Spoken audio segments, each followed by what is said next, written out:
Imagine holding a power so profound that it doesn't shout, it doesn't fight, and yet it quietly dismantles the very foundation of someone who thrives on control. A power that leaves a narcissist utterly powerless, your unshakable peace. There is a certain kind of torment that doesn't scream or strike. It simply sits, still and unshaken. When faced with a narcissist, the most unbearable thing you can offer is not anger, not revenge, but peace. You see, a narcissist thrives in noise. They plant chaos like seeds and water it with your reactions. Every outburst you give them, every emotional tremor, it feeds them. But when you become like the still surface of a lake, they are left with only their own reflection, and what they see in that silence terrifies them. Do not confuse peace with passivity. Silence is not surrender, silence is strategy. When you no longer respond to provocation, when their words fall like stones into a well with no echo, they begin to question their power. Your peace becomes a mirror they cannot crack, no matter how hard they try. That mirror shows them the one thing they cannot manipulate: your self-control. Detachment is your shield. It does not mean you no longer feel. It means you have chosen to stop bleeding for people who sharpen their knives on your kindness. When you detach, you no longer chase their approval. You no longer fear their disapproval. You simply observe like a mountain watching the weather pass. Narcissists exist in cycles. Create drama, gain attention, drain your spirit, and repeat. But when you stop dancing in that circle, the music dies. Your refusal to react interrupts the loop. That interruption is not just confusing to them. It is maddening. Peace is not given, it is cultivated. It takes discipline to respond with calm when chaos knocks, to walk away without announcing your strength, to remain consistent in a world that thrives on unpredictability. The narcissist can't understand that kind of power, because it comes from within. At every moment, you are offered a choice. React and be pulled into their storm, or respond and remain rooted in your own calm. One is slavery to their game. The other is mastery of your mind. They want control over your emotions. The true torment is knowing they no longer have it. So, how do you torture a narcissist? You don't. You simply stop feeding what is already starving. You become peace. And to them, that peace is unbearable. When you look into a still lake, what do you see? You see yourself, clearly, not distorted by movement, not broken by waves. The water reflects whatever stands before it with perfect honesty. Now imagine this: someone who is used to manipulating, provoking, pulling strings behind the curtain, suddenly finds themselves standing in front of that still lake. For the first time, they see themselves with no noise to hide behind, no emotional fog from you. No reaction they can point to. No deflection. Only the truth of who they are. That is not peace for them. That is a kind of torture. A narcissist survives on reflection. Not honest reflection, but distorted reflection. They do not want to see themselves as they are. They want to see a version of themselves that you construct for them. One shaped by your admiration, your anger, your praise, your pain, even your hatred. To them it doesn't matter. Whether you love them or despise them, as long as your energy is centered on them, they are satisfied. You are the mirror they control. The moment you stop reflecting back what they want, the illusion begins to break. This is why peace, true inner peace, is not passive. It is confrontational in the quietest way possible. Because peace does not give them what they want. It gives them what they are. And that they cannot stand. To be the still lake means to become unmoved. It doesn't mean you suppress your emotions. It means your emotions are yours, not theirs to manipulate. When they shout, when they bait you with criticism, when they twist your words, they are looking for a crack in your surface. Something they can step into, widen, and use to pull you off balance. But when there is no crack, only stillness, they are forced to sit in their own discomfort. There is no handhold, no way in. This kind of stillness requires more than silence. Silence alone can be rage hiding in the shadows, but true stillness, it is calm rooted in understanding. It is choosing not to engage, not because you are avoiding conflict, but because you no longer need to win battles that drain your spirit. You see, when you are still, you are not ignoring them. You are simply not prioritizing their cause over your clarity. You are no longer available for their performance. And this is where their unraveling begins. They begin to push harder, raise their voice, escalate their behavior. Because that still lake is unbearable. They cannot stand to look at themselves without the drama. They cannot extract identity from calm. Their tricks lose effect when your response is stillness. Not sarcasm, not smirking pride, stillness. The quiet that says, I see everything, and I am not moved by any of it. It is difficult in the beginning. The temptation to respond, to defend yourself, to prove your innocence or make them see your perspective. It will arise, but still it doesn't explain why it is still. It doesn't justify its clarity. It simply reflects and waits. The truth, like water, needs no argument. It simply shows what is. There's something deeply powerful about watching someone try to provoke you and realizing they can't, not because you don't feel anger or sadness, but because those emotions no longer need to be put on display for their validation. They no longer get access to your depth. You have closed the gate not in revenge but in reverence. for your own peace. A narcissist expects a dance. The familiar push and pull. They insult, you defend. They gaslight, you explain. They withdraw affection, you chase. But when you are still, you stop dancing. You are not leaning in, and you are not pulling away. You are simply rooted. And there is nothing more confusing, more unsettling to a manipulative mind than a person who no longer plays. This is not about ego. This is not about proving you are better. That would still mean you are performing for them. Still reacting, still caught in their frame. True stillness comes from humility, not superiority. It is grounded in self-awareness. You have seen what their presence does to your energy, your rhythm, your peace. And you have chosen not to give it space anymore. Not out of spite, but out of wisdom. Think of the moon reflecting on the surface of a calm lake. It does not need permission to shine. It does not need applause to be bright. It simply exists in its fullness, and the lake receives it as it is. But stir the waters and even the moon disappears. That's what happens when you let their chaos stir your inner world. The clarity vanishes. Your light dims. But when you are still, their chaos cannot touch your reflection. There is strength in not needing to be understood. There is freedom in letting someone misunderstand you. And letting them sit in their own confusion. Narcissists want your energy because it tells them they still matter. But when you no longer hand it over, you become invisible to their need. That invisibility, that absence of attention, is unbearable. It is the one thing they cannot control. You are not here to fix them. You are not here to change them. You are not even here to punish them. You are here to remember who when you are not being pulled into their storm. You are here to be still, to reflect, and to stand. A calm presence is not empty. It is full of wisdom, of restraint, of power held back not because it is weak, but because it is complete. And so, the greatest discomfort you can bring to a narcissist is not a scream, not revenge, not even rejection. It is peace. A peace that does not flinch. A peace that does not respond. A peace that reflects and reveals. A peace that makes them see not you but themselves. And that is the reflection they cannot bear. That is how the still lake becomes the sharpest mirror. There are moments when words are not the answer. Moments when the most powerful response is no response at all. We are taught to speak, to defend, to clarify, as if the truth needs our protection. But there is a kind of truth that does not shout. A kind of power that does not announce itself. It lives in silence. To someone who lives on manipulation, silence is a threat. Because in silence they lose their grip. They rely on your reaction, your explanations, your attempts to be understood. That's the hook. They cast confusion into the air, and they wait for you to try and catch clarity. They accuse, twist your words, and provoke emotions. And if you respond, they reel you in. But when you are silent, not in withdrawal but in awareness, the game ends before it begins. They speak into a void. They project into a space that offers no echo. And in that quiet, something strange happens. They begin to unravel. Because silence is not nothing. It is not absence. It is precision. When you are silent, you are not avoiding. You are observing. You are watching what they try to create in your mind, and you choose not to give it space. You become like the mountain that listens to the wind, unmoved. They speak to stir your emotions, but your silence denies them access. You are not a puppet reacting to strings. You are the still center around which their chaos begins to collapse. Many people misunderstand silence. They think it is weak, passive, submissive. But those who walk in silence with awareness know it takes far more strength to hold your peace than to fire back. Anyone can yell. Anyone can argue. Anyone can be pulled into the noise. But to remain centered when every part of you wants to explain, wants to fight to be heard. That is mastery. A narcissist cannot bear this kind of stillness. Because in it, their reflection grows louder. Their tactics become obvious. Their performance falls flat. The silence you hold becomes a mirror. And what they see is not you, but their own need for control, their own dependence on your reaction. They speak to provoke, but silence gives them no target. It's important to understand the difference between silence and suppression. Suppression is silence born of fear. It tightens the chest and knots the stomach. It's silence with resentment.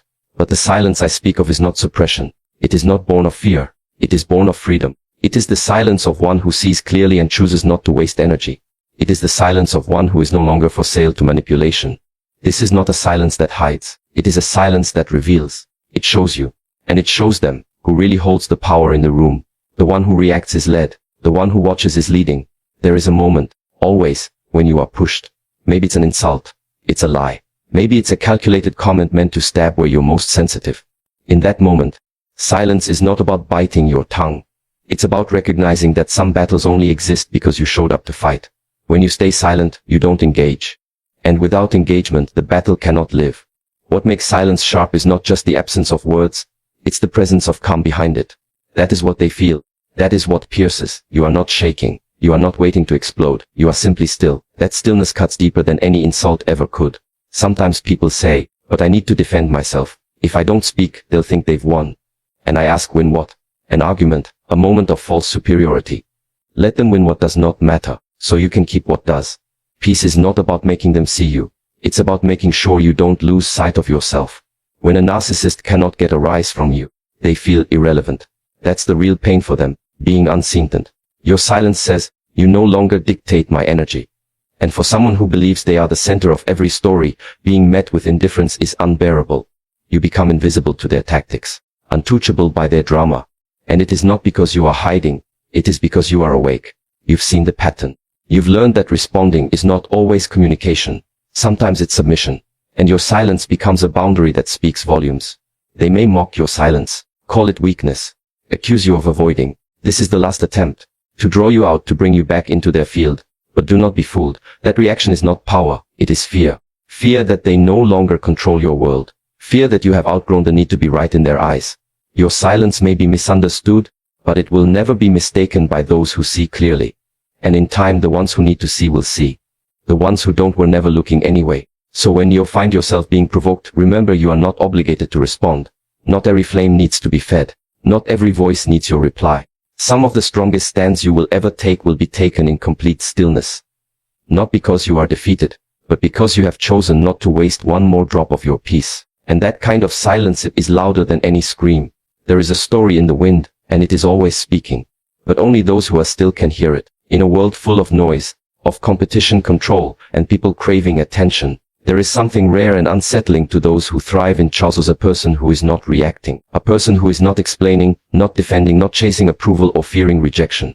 A person who has become still, like the surface of a calm lake. Now, imagine someone who is addicted to power. Not the kind of power that builds, but the kind that feeds on others. The narcissist does not seek connection. They seek reflection. They do not want to know you. They want to see themselves in your eyes. When you admire them, they feel powerful. When you fear them, they feel in control. Even when you argue with them, they feel seen. That is the truth many overlook. To them, your anger is not rejection. It's attention. Your hatred is still energy. Still proof they are the center of your world. But when you no longer react, when your energy no longer moves in response to theirs, something breaks. You become like that lake, still, reflective, unmoving. And what happens when they try to stir you and nothing ripples? They are forced to look, not at you, at themselves. And this is the beginning of their suffering. Because your stillness does not give them a story to play with. It gives them a mirror. And that mirror does not lie. You see, a narcissist thrives in the dance. They make a move, you make a move. They insult, you defend. They withdraw, you chase. The dance becomes familiar, rhythmic. It tells them they are in control. It gives them purpose. But when you stop dancing, when your spirit no longer responds to the music, the performance ends. The stage goes quiet. And they are left standing in their own silence. This is the part that many people misunderstand. To be still does not mean to be cold. It does not mean to be numb. It means you have arrived at a place within yourself that is no longer willing to be moved by manipulation. Not because you don't care, but because you care deeply about what you protect. Your peace is not something you give away freely anymore. Think of a time when someone tried to bait you into a fight. Maybe they insulted you, maybe they twisted your words. Maybe they made you feel small, just to watch you react. And maybe you did react. At first, because the instinct is strong, to be right. To defend your truth. But then maybe you paused, maybe you looked at them. And instead of speaking, you breathed. You didn't raise your voice, you didn't explain. You simply stayed still. And in that stillness, you saw something. They became uncomfortable. They shifted. They pushed harder. Because you weren't doing what they expected. You weren't feeding the fire, and without your fuel their flame flickered. That moment is sacred. It is not just emotional control. It is spiritual clarity. You begin to see that your presence, your attention, your reaction, all of it is a currency, and some people have been spending it like it belongs to them. But now in your stillness you reclaim it. Stillness is not just a lack of motion. It is the presence of depth. It is the choice to become like water that refuses to rise in storms not its own. When they come with their anger, their need to dominate, their attempts to reflect, you simply reflect like the lake reflects the sky. You do not absorb. You do not become what they bring. You stay who you are. And slowly, their reflection begins to haunt them. Not because you exposed it, but because you no longer participated in covering it up. Your stillness removes the distractions. The mask slips, not because you ripped it off, but because there is nothing left for it to cling to. They cannot handle that kind of peace. It reveals too much. And let me be clear, This is not about punishing them. It is not about torturing anyone. That language belongs to them. Weapon, that mindset of winning and losing, of controlling and being controlled, that is their world. This is about something else. This is about no longer being a participant in your own suffering. This is about ending the cycle not by destroying it, but by stepping out of it entirely. Because when you stop playing, the game ends. And when the game ends, they are no longer a player. Just a person standing alone, facing themselves. That is the power of the still lake. It makes no noise. It fights no battles. And yet it changes everything. To them it feels like torture. But to you, it feels like freedom. There is a cycle that spins quietly in many relationships. You don't always notice at first. It starts small. A glance, a comment, a subtle dismissal. And then it builds. The compliments become tools. The attention becomes conditional. One moment you are raised high and the next dropped without warning. This is not love. This is a pattern, a loop. Narcissists live within this loop. They build it like a trap and they invite you to dance inside it with them. First they praise you. They make you feel chosen, special, seen. This is the hook. Then slowly, they pull it away. They become colder, more critical. And when you react, with confusion, hurt or anger, they say it's your fault, that you're too sensitive, that you're imagining things. And in your need to make sense of the chaos, you try harder. You try to fix it, to win back the version of them who once adored you. That's the dance. Create confusion, gain control, drain your spirit, and repeat. But something powerful happens when you stop dancing. When you choose not to participate in the loop anymore, you begin to see it clearly. And more importantly, you begin to see yourself clearly too. This is not about blame, this is about awakening.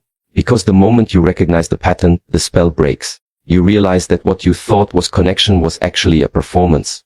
One designed to keep you spinning, so you never had time to become still. You were kept in movement, in reaction, in longing. Longing for clarity, for peace, for the version of the person who only existed in the beginning. The version who was never real to begin with. Breaking this cycle is not loud. It doesn't always come with grand announcements or explosive confrontations. Often it starts with a quiet decisioning. I will not be moved like this anymore. It's not anger that frees you. It's clarity. You don't need to destroy the narcissist.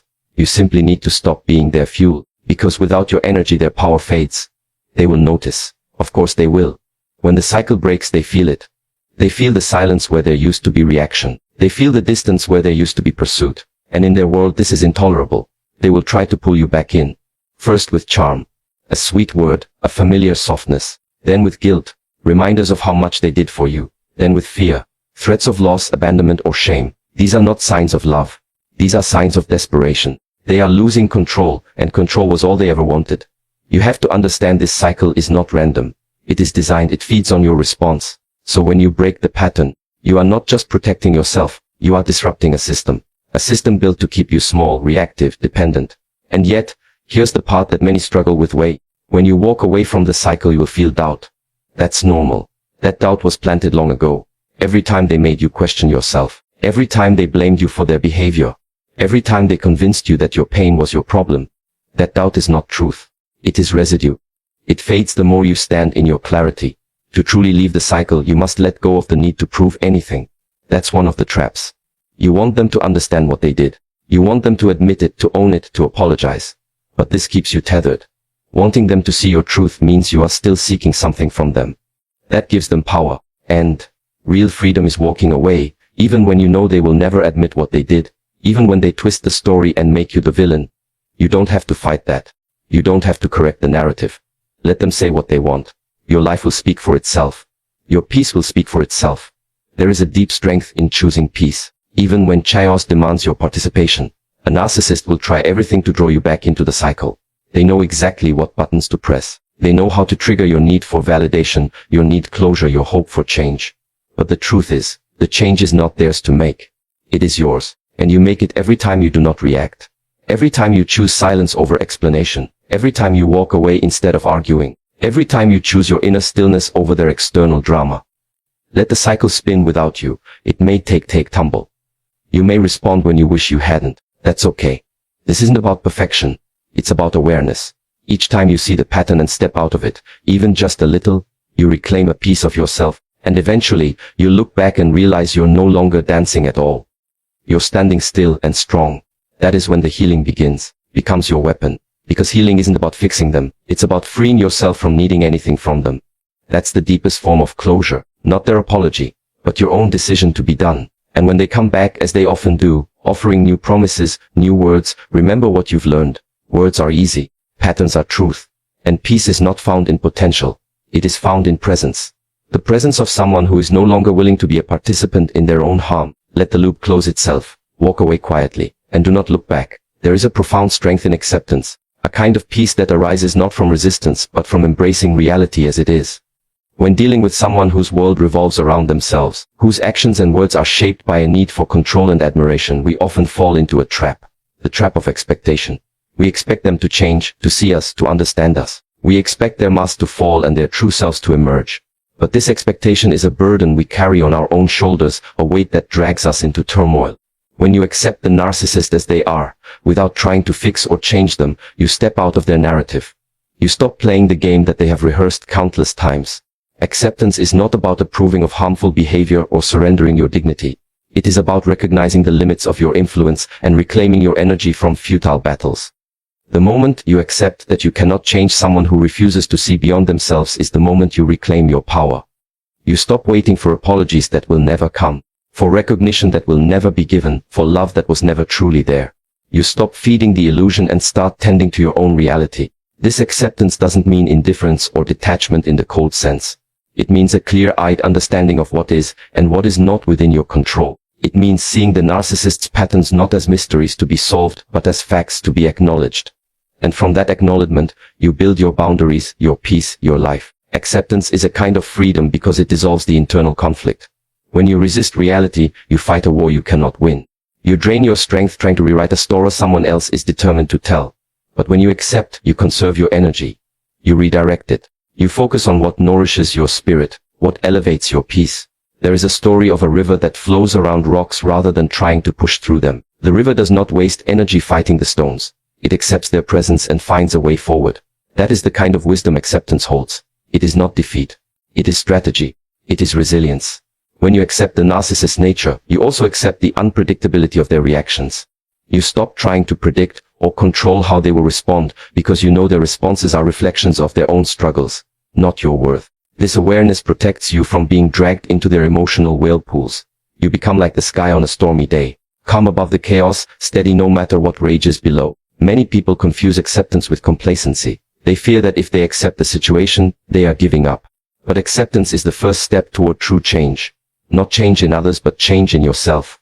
It is the foundation for building resilience, for setting boundaries that hold firm, for cultivating peace that is unshaken by external turmoil. In accepting reality, you also accept your own feelings. You acknowledge the pain, the disappointment, the confusion without judgment. You allow yourself to feel without being consumed by emotion. You understand that your feelings are valid, but they do not have to dictate your actions or your peace. This balance, between feeling deeply and standing firmly, is where peace lies. It is where you meet yourself fully and refuse to be swept away by the tides of manipulation or control.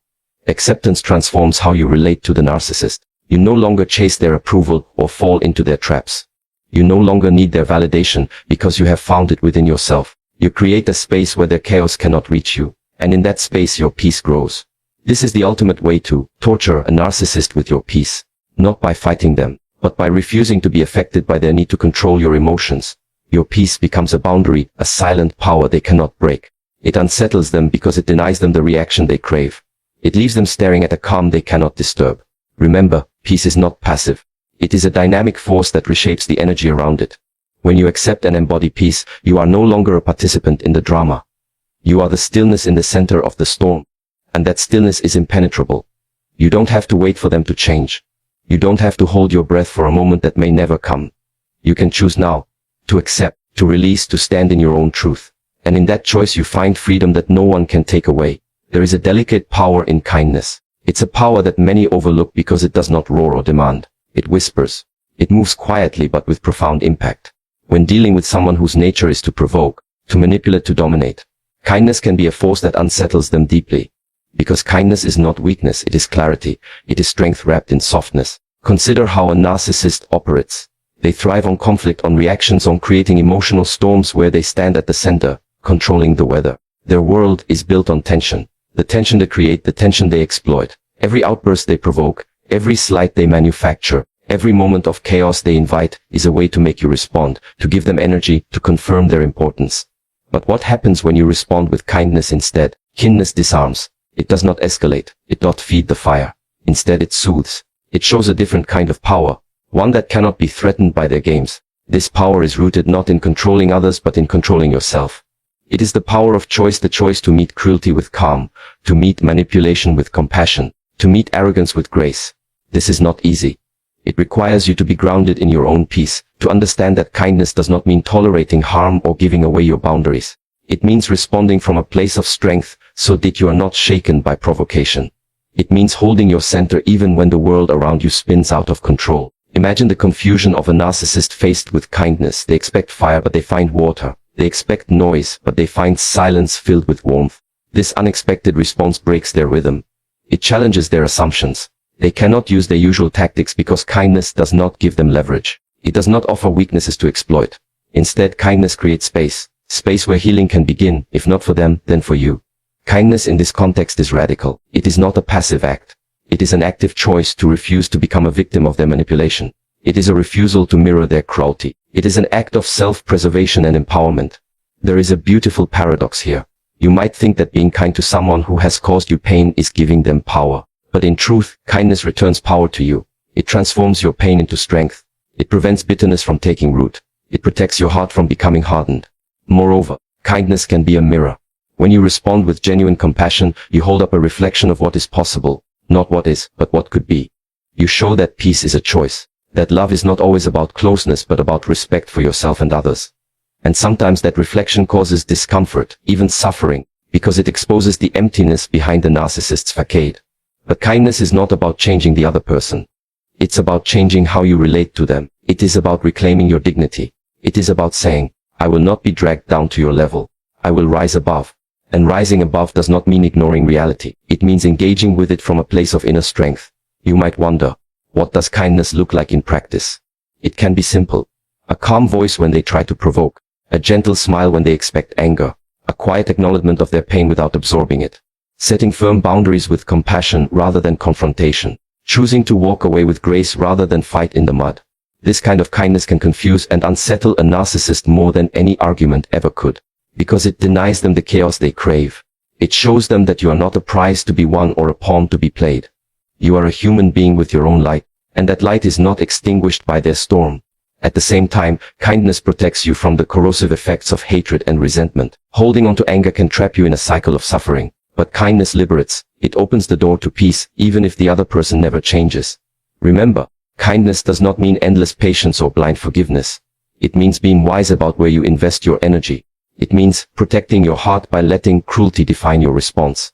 And it means recognizing that true strength often looks gentle because it comes from a place beyond ego. When you choose kindness, you are not giving in. You are standing firm in a way that cannot be shaken. You are choosing peace over conflict, clarity over confusion, love over fear. And that choice, that deliberate, courageous choice, becomes a quiet form of resistance. It is how you torture a narcissist with your peace. Not by fighting on their terms, but by refusing to be disturbed by their presence. Not by retaliating, but by rising. Because peace, when combined with kindness, is not just survival, it is transcendence. And in that transcendence you find freedom no one can take away. In the end, the true power over a narcissist is not found in confrontation, anger, or retaliation. It lies in the unshakable peace you cultivate within yourself. The calm that refuses to be disturbed, the stillness that no chaos can penetrate, the kindness that disarms without surrendering. When you choose peace over reaction, acceptance over resistance, clarity over confusion, you reclaim your energy and your freedom. This peace becomes your silent strength, a boundary that cannot be crossed, a mirror that reflects back what they cannot face.